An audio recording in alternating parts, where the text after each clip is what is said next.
Okay, the 2020 VW Touran. This is a review. Come on, let's go. So, let's start with the exterior, and then the interior, and then I'll give you my verdict on it, and I'll talk a bit about the engines. However, in this video, I won't be doing a test drive. You might see that in one of my others. So, let's start off in the back. Overall, let's see, look at this. Very boxy shape, looks like a square. Honestly, it looks very nice, looks luxury. We got some LED headlights here since this is a highest level Highline model. If you choose a comfort line or trend line, you'll have to pay separately for those. Then let's open this. Electric tailgate. Pretty fast actually. And now let's get into the boot. So the VW Touran model that we have here is a 7-seater. Sorry for the mess. Well, you can see that the floor here is very flat. You can store a lot of space. You can store a lot of cargo, especially boxy shapes. And you would fit around 7 mid-size luggages in here, so it's perfect for longer trips. But if you put the 2 back seats up, then there's about this much space, which you can't really use for much.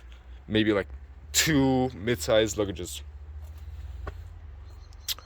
The boot capacity here is a lot, like huge, compared to its rivals, like the Kia Carens.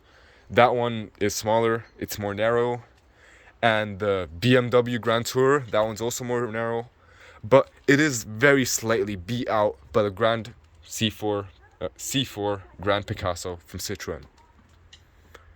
So in the back, you got some cup holders and storage. You got some straps and air conditioning. And then underneath here, you got some emergency supplies. You got some seat belts too. Now, let's close the back. So, there's a reverse camera here, as you can see. And that is a separate option, but comes standard with the Highline model. Now, let's open. Wait, before we do that, let's look at the side of the car. Very boxy shape, as you can see. Looks very nice. It has this nice sporty looking line here, indentation. Yeah, the wheels here are 13-inch alloy rims, and they're perfect for those who don't need that much. Since we have the Highline model, we have some chrome trims here. We have closing and opening electronic automatic mirrors, and we got some lights under there. And we also have LED headlights that come standard with the Highline model. This car is also very wide, wider than the BMW, the Citroën C4 Grand Picasso, and is about the same as it's about the same as the Citroën, but is wider than the BMW and Kia. Now let's get into the middle row. So as you can see, huge doors, just massive. You can hop right in, and once you get into the back, you'll see that it's not a disappointing experience. So, a lot of space to stretch out, and a lot of knee room, a lot of lumbar support, and headroom is good. There's about 5 fingers worth, and I'm like 5'11", 181 centimeters, so for taller adults and, well, anyone else, I'd say that this is good. And since the car is so wide, you can actually fit 3 whole adults in the back.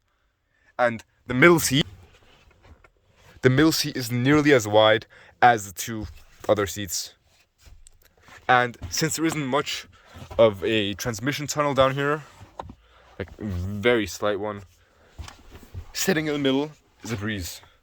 You don't sit up that much higher than in the other 2 seats, because, well, yeah, that's just how it is. uh, yeah, so sitting in the back in the middle here is perfectly fine, even for me. Now, let's get on to the doors. The materials here, I mean, they're all right.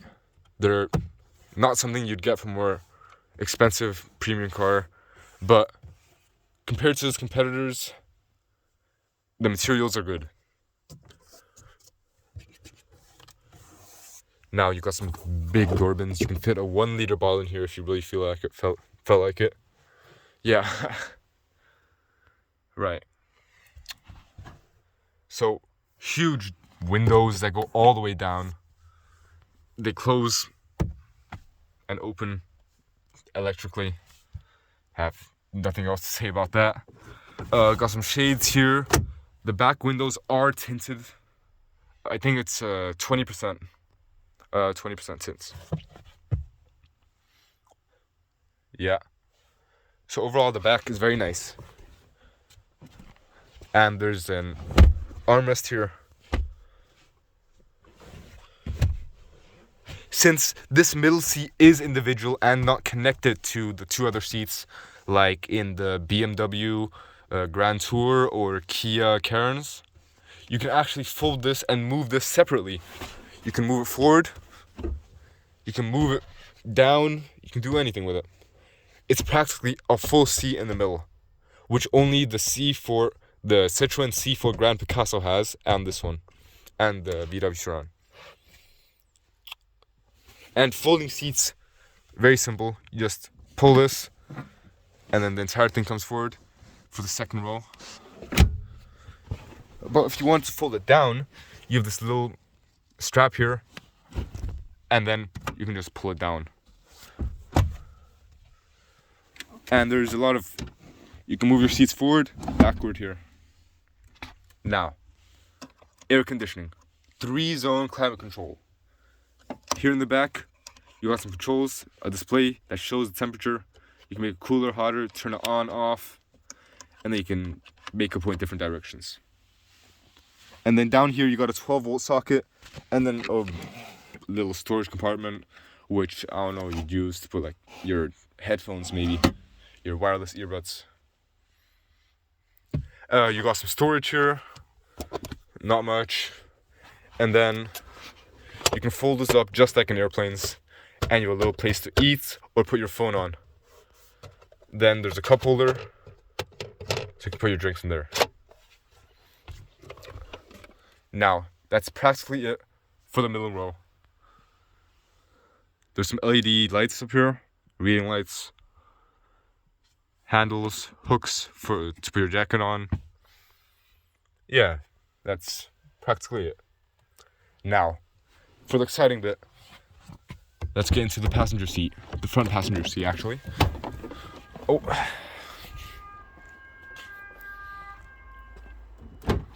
Once again, massive doors.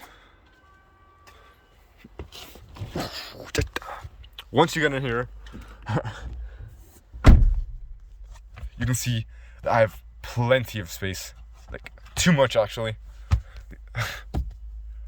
Nothing to complain about this. Feels like you're sitting in a limo actually.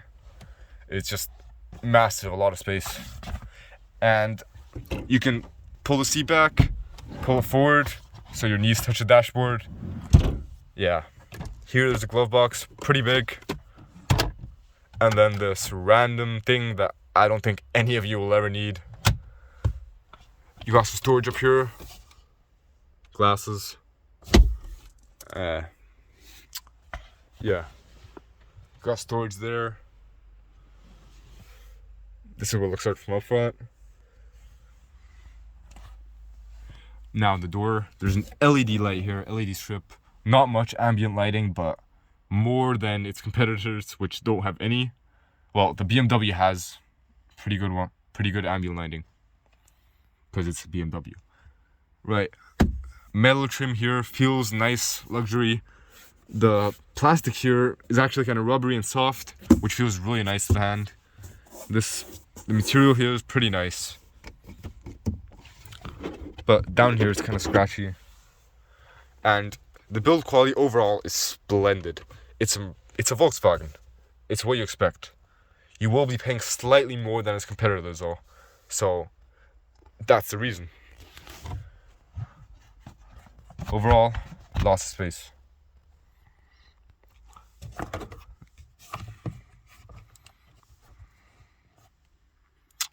Perfect.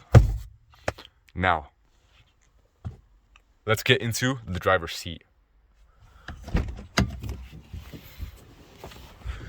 Massive doors, it's easy to get in and out. Let's go around.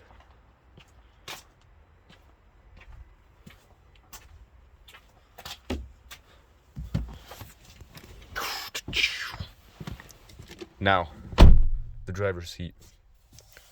The first thing you can notice is the steering wheel. Look at it. It's steering in the Highline model. It has some fake leather that feels very nice.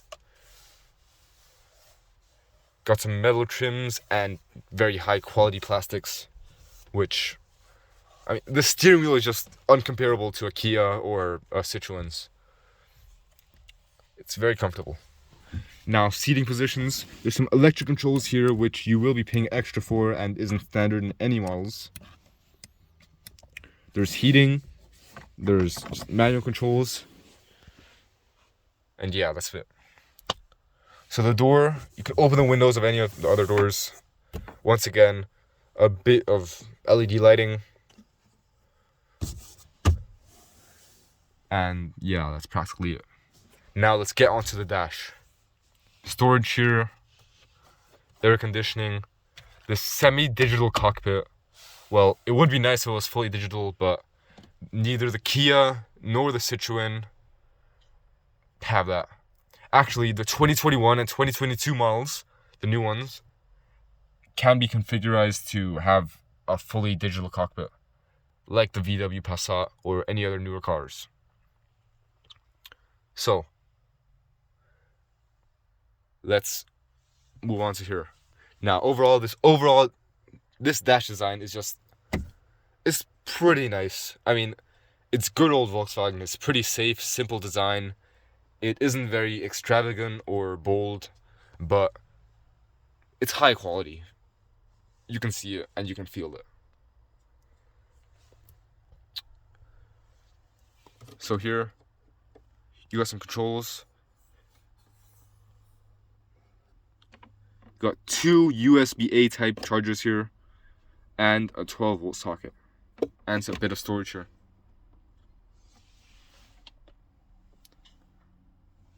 Start engine button. This gear stick feels really nice and high quality. This isn't automatic, of course. And then this handrest here, armrest, can move forward, backwards, up, and then there's a lot of storage band back. There's two cup holders, of course. Yeah.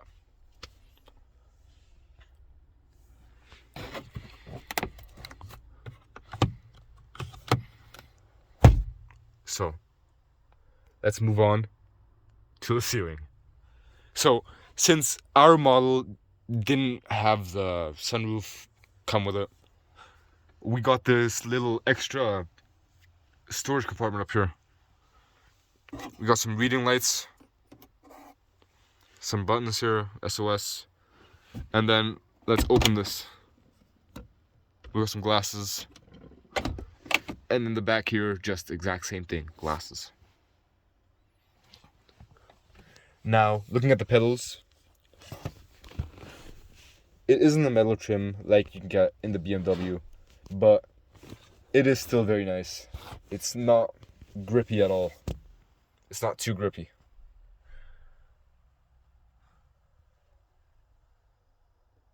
So, yeah, that's basically it for the driver's seat.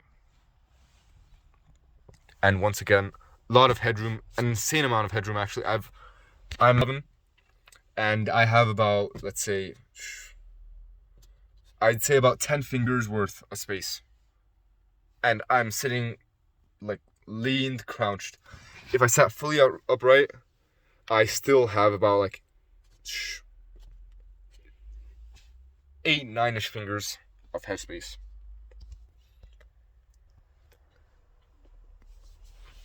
So this car is very wide. It feels kind of like an SUV, but you're sitting kind of low.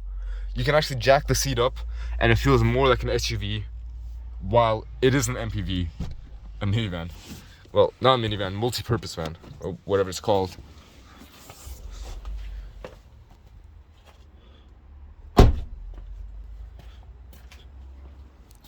So, my final verdict. VW Touran. Should you get it instead of its competitors? Well, how does it go compared to its competitors? There's the BMW, the BMW Grand Tour, the Citroen C4 Grand Picasso, the Kia Carens, and this. And I'd say the VW Touran is better than all of them. Honestly. My reasoning? Well, if you want a practical car, this car is more practical than the Kia and the BMW, and about the same as the Citroen, maybe a tiny bit less practical. But you still want a lot of luxury, which this car excels in, and is only beaten luxury by the BMW, of course, but is more luxurious than the Citroen C4 and the Kia Carens. So, luxury, check. Practicalness, check. So if you want something luxurious, practical, looks nice, VW Touran it is. You have no other option, it's just this. Now, if you want a VW Touran now, you're probably asking, what are the trims? You can get this in 3 different trims. 4, kinda. So, first one is Trendline. It's a base model, doesn't have a lot of features. And then next one is a Comfort Line. It has a bit more. I'd say that's enough for most people, but for those that want to spend a little extra and want the best of the best, I'd recommend the Highline. The Highline is everything you need. It's super, super practical and luxurious. And that's the reason I recommend it. Now, there is a 4th trim. Not really a trim, but it's the R-Line. The R-Line is practically, well, it's just an option you choose on top of your car.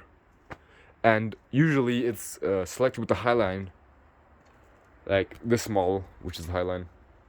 And what it does, it adds some sporty looking features, adds some R-Line trims. Inside there's sporty seats and sporty steering wheel, but not much of a difference otherwise. So once again, I recommend this car over the Kia Carens, over the Citroen C4 Grand Picasso, over the BMW Grand Tour, and I'd recommend that you get either the Comfort Line or Highline models, because the Trendline is a bit lackluster, doesn't have too many features. Now, that's it for this review. If you want to see more like this, please subscribe, hit that follow button. Please like, it helps me get this video out to a larger amount of people, because I want to be able to review more cars. It's good for me, good for you. It's a win-win. Just one like, that's all it takes. Thank you.